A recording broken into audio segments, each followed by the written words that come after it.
Good morning. नमस्कार सभी को। कोरोना के कारण आप सभी घर में और हमने एक प्रयास शुरू किया है कि घर बैठे बच्चों की पढ़ाई बाधित न हो, है ना। इसके लिए पीपीएसएस देराज सर ने ऑनलाइन क्लासेस शुरू की है। इसका भरपूर फ़ायदा उठाएं।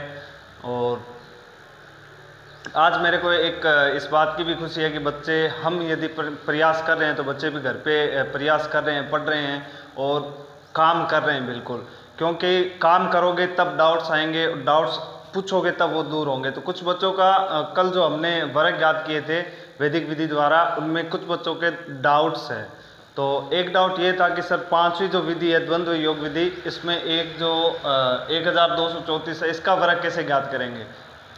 तो इस विधि द्वारा यदि हमें वर्ग ज्ञात करना है तो सबसे पहली बात हमें अंकों का द्वंद्व ज्ञात करना आना चाहिए। जैसे मैंने यहाँ पे लिख दिया कि एक अंक का द्वंद्व क्या होता है, एक उस अंक का स्क्वायर होगा। 2 अंकों का द्वंद्व है उन अंकों का गुणा और उसका डबल। 3 अंकों का द्वंद्व ज्ञात करना है तो बाहर वाले पहले 2 अंकों का द्वंद्व है जो हमने अभी ऊपर सीखा ही था वही लिखना है, और बीच में 1 अंक का द्वंद्व, दोनों का योग करेंगे। इसी प्रकार 4 अंकों का द्वंद्व है तो आप पहले 1 2 3 4 अंकों का द्वंद्व लिख लें, ठीक है। उसके बाद में वर्ग ज्ञात करते हैं। अब द्वंद्व योग विधि द्वारा वर्ग ज्ञात करने के लिए हम ध्यान क्या रखते हैं कि सबसे पहले हमें समूह बनाने पड़ेंगे। समूह किस पर निर्भर करते हैं कि संख्या में कितने अंक है। 4 अंकों की संख्या है तो 4 का डबल 8, 8 में से 1 कम करो, समूह कितने बनने हैं 7, और 7 समूह में इनको लिखते हैं। अब ध्यान से समझ लीजिए। सबसे पहले 1 का द्वंद्व है, उसके बाद 2 अंक लेते हैं, 1 2 का द्वंद्व है, उसके बाद में 3 अंक लेंगे, 1 2 3 का द्वंद्व है, उसके बाद में 4 अंक 1 2 3 4 का द्वंद्व है, उसके बाद लास्ट वाले 3 अंक 2 3 4 का द्वंद्व है, उसके बाद लास्ट वाले 2 अंकों का द्वंद्व है, और लास्ट में 1 अंक का द्वंद्व। अब देखिए कितने समूह बने, 1 2 3 4 5 6 7 समूह बने, है ना। अब वही बात है, अंकों का द्वंद्व लिखेंगे। 1 अंक है तो उसका द्वंद्व हो गया इसका स्क्वायर, 2 अंक है तो इन दोनों अंकों का गुणा और उसका डबल, 3 अंक है तो पहले बाहर वाले 2 अंकों का द्वंद्व है, 2 गुणा 1 गुणा 3, प्लस में बीच वाले 1 अंक का द्वंद्व है 2 का स्क्वायर। 4 अंकों का द्वंद्व है तो पहले बाहर वाले 2 अंकों का द्वंद्व है 2 गुणा 1 गुणा 4, प्लस में बीच वाले 2 अंकों का द्वंद्व है 2 गुणा 3,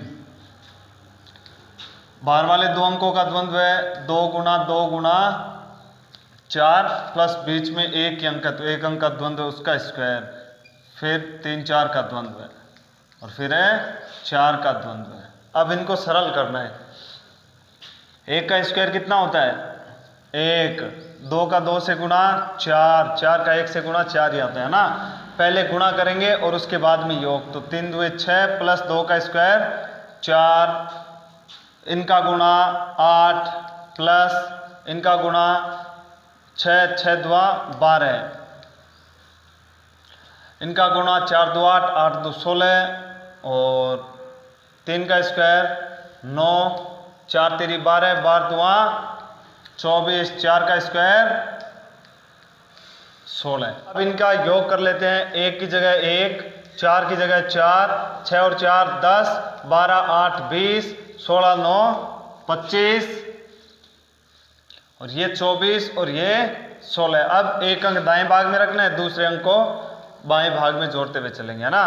तो 1 अंक 6 है, 1 आगे आगे जुड़ेगा 25, 25 का 5, 2 आगे आगे जुड़ेंगे 27, 27 का 7, 2 आगे आगे जुड़ेंगे 22, 22 का 2, 2 आगे आगे जुड़ेंगे 12, 12 का 2, 1 आगे आगे जुड़ेगा 5 और 1।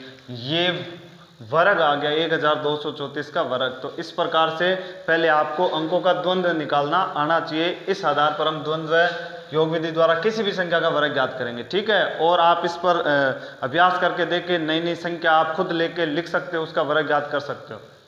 आज हम बात करेंगे घन ज्ञात करना। क्यूब कैसे ज्ञात करते हैं किसी भी नंबर का, है ना। तो उससे पहले हम समझ लेते हैं कि क्यूब होता क्या है।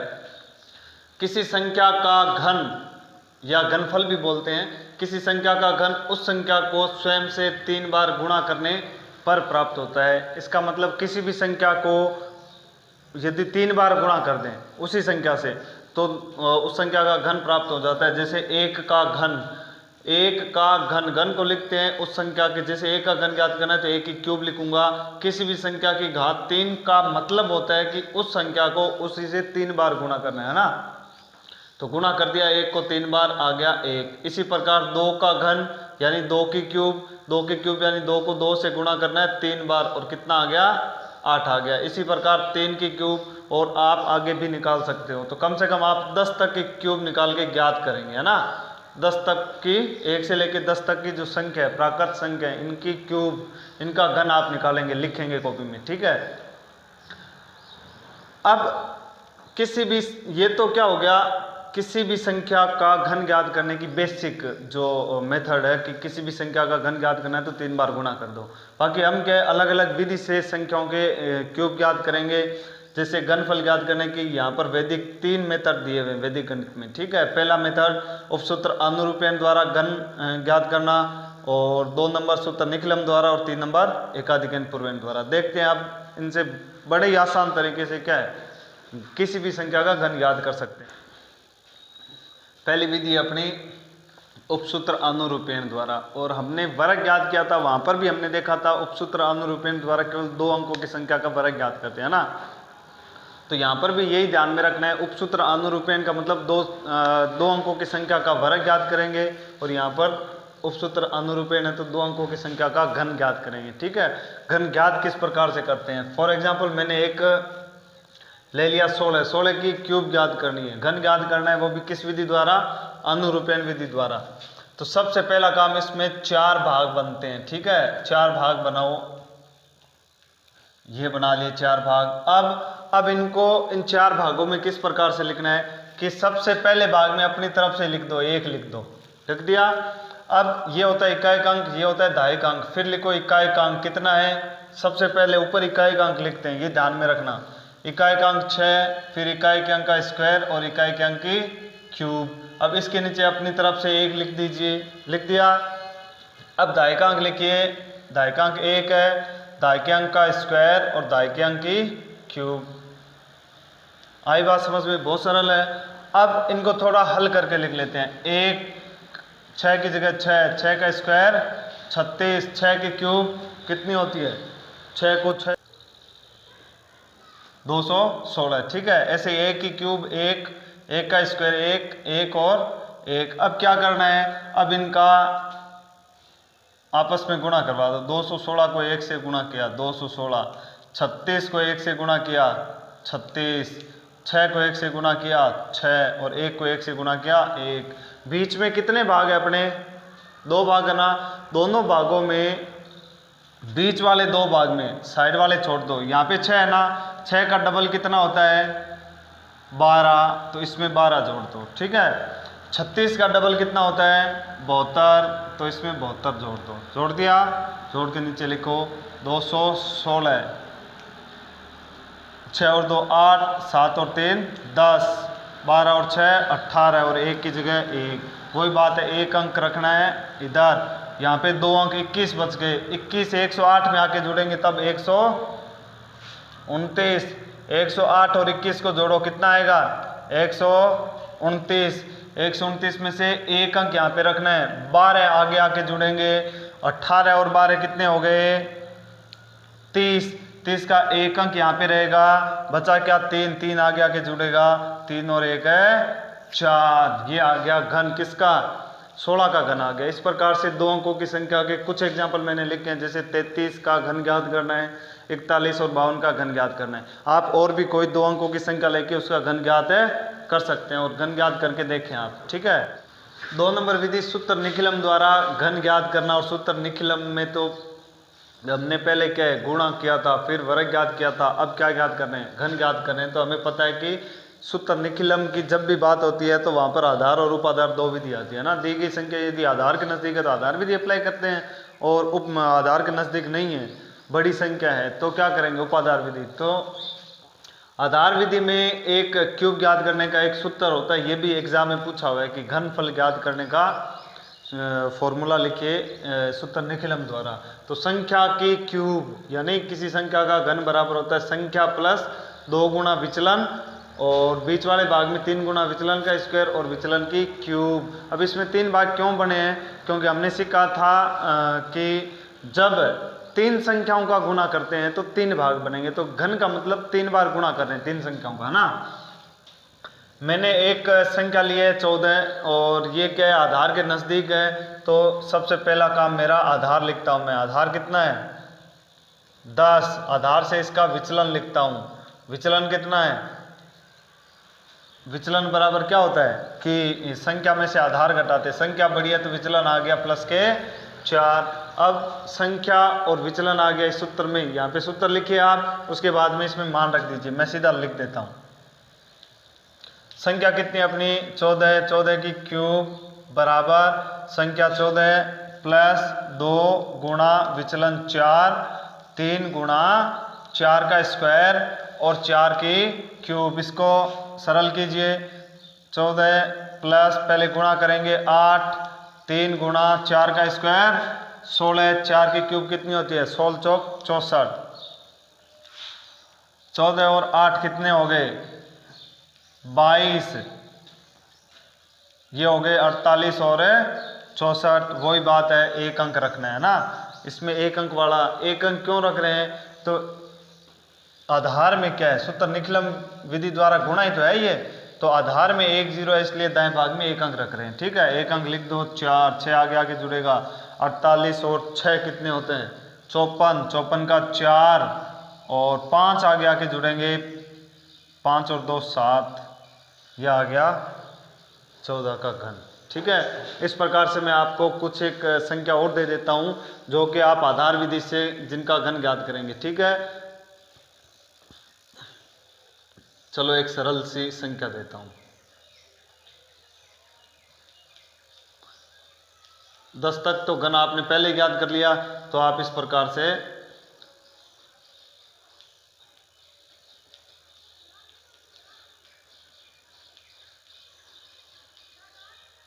ये घनफल ज्ञात करें आप इस विधि द्वारा। ठीक है, 2 नंबर अपनी उपाधार विधि। अब उपाधार से गुणा करते हैं 3 संख्याओं का, तो यही ध्यान में रखते हैं। केवल इतना ही चेंज है, बीच वाले भाग में उपाधार अंक का गुणा करेंगे और सबसे बाएं वाले भाग में उपाधार अंक के स्क्वायर का गुणा करेंगे। देखो बाकी जो पहले हमने लिखा था आधार विधि में जो सूत्र लिखा है वही है। संख्या के क्यूब बराबर उपाधार अंक का स्क्वायर संख्या प्लस 2 गुना विचलन और उपाधार अंक का गुणा 3 गुना विचलन का स्क्वायर और सबसे दाएं भाग में विचलन की क्यूब। फॉर एग्जांपल मेरे पास में एक सवाल है, 22 का घन ज्ञात करना है। ठीक है, और 22 का घन ज्ञात करेंगे तो ये आधार के नज़दीक नहीं है, आधार से विचलन भी काफ़ी आ रहा है। तो इससे किस विधि द्वारा करेंगे? उपाधार द्वारा। तो सबसे पहला काम होगा अपना आधार मानेंगे। कितना है आधार? 10 मानेंगे। अब 10 को किस संख्या से गुणा करूं कि 22 के नज़दीक पहुंच जाए? तो किस से गुणा करेंगे? 2 से। 20 हो गया। अब इस संख्या को उपाधार के रूप में लेते हैं 20 को। अब उपाधार अंक कितना हो गया? 2। विचलन क्या हो गया? उपाधार अंक से विचलन प्लस के 2 हो गया, है ना। अब ये सारा मान इस सूत्र में लिखेंगे। तो यहाँ पर आप जब सवाल कर रहे हो तो सूत्र लिखिए, उसके बाद इसमें मान रख दीजिए।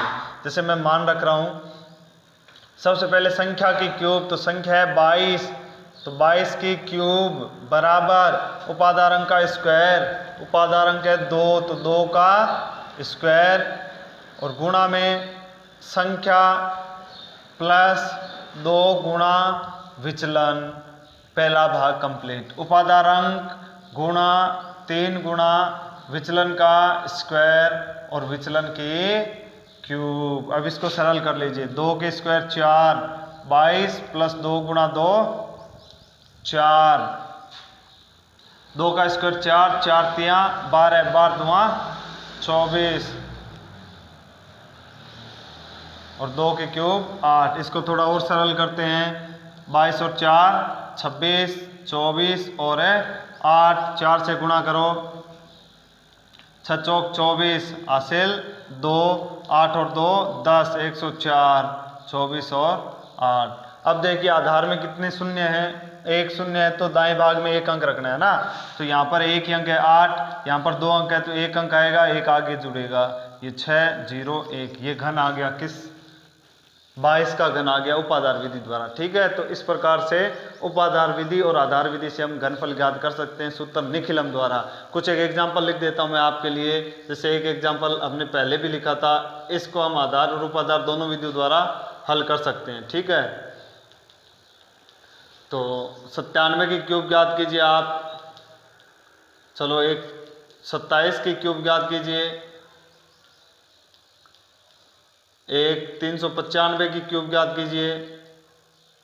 इस प्रकार से आप भी कोई संख्या लेके, और भी संख्या बहुत सारी संख्या है जिनका क्यूब आपसे पूछा जा सकता है, तो बेसिक आपको पता होना चाहिए कि किस प्रकार से ये मेथड अप्लाई होता है। ठीक है, तीसरी विधि अपने एकाधिकन पूर्वेण विधि, इसमें सूत्र थोड़ा क्या है कि लेंथ है बिल्कुल सरल है एकदम, 10वीं के जो सिलेबस है इसमें दिया हुआ है बिल्कुल।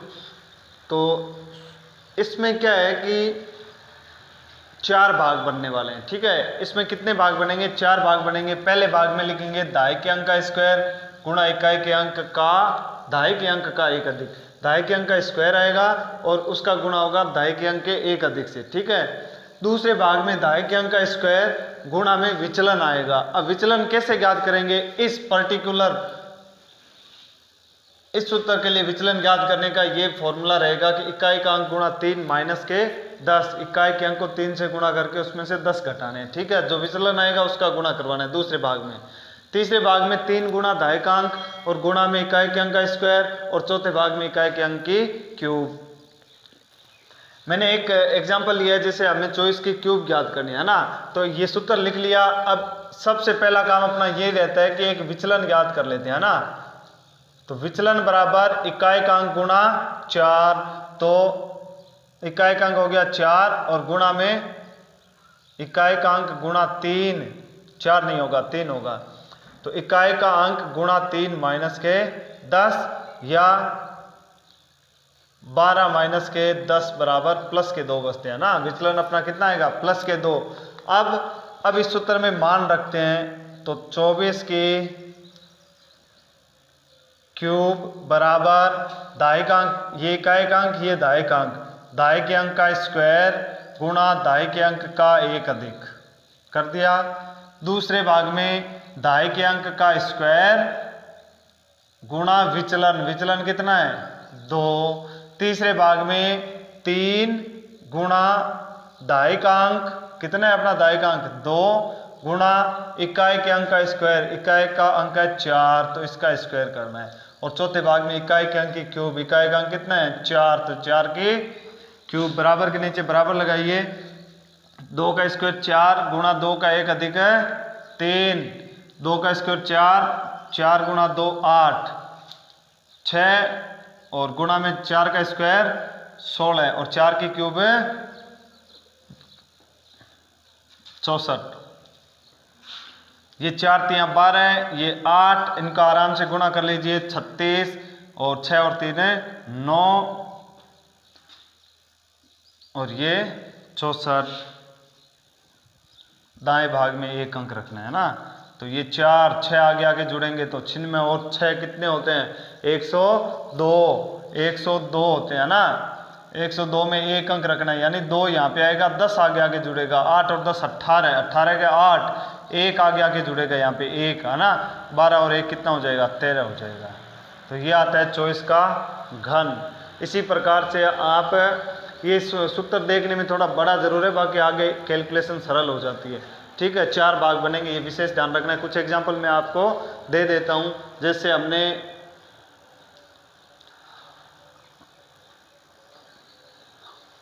45 का हम एक क्या करते हैं क्यूब ज्ञात करते हैं ना, कर सकते हैं, बहुत सरल है। चलो एक और लिख देता हूँ, 73 की क्यूब ज्ञात करते हैं, और एक और लिख देता हूँ मैं 106 की क्यूब ज्ञात करनी। अब इसमें समस्या आपके कन्फ्यूजन आ सकती है ना कि सर अब इकाई का अंक तो ये है, दाएं का अंक 0 1 ही है, तो सैकड़ा के अंक का क्या करेंगे। तो इसमें आप ध्यान में ये रख लेना, हिंट दे देता हूँ कि इकाई का अंक 6 रहेगा, दाएं के अंक में की जगह हम पूरा 10 के 10 लिखेंगे। ठीक है, तो इनको हल करके देखें आप और हल करोगे तो सीखोगे, है ना। और फिर भी यदि कोई डाउट रहता है किसी भी सवाल में, किसी भी प्रकार का, तो कमेंट करके बिल्कुल पूछ सकते हैं, अपना डाउट क्लियर कर सकते हैं। एक बात और कहूँगा कि इस चैनल को ज़्यादा से ज़्यादा लाइक करें, सब्सक्राइब करें, शेयर करें, ताकि सारे बच्चे इस ऑनलाइन जो स्टडी चल रही है कक्षा 10 के लिए उसका भरपूर लाभ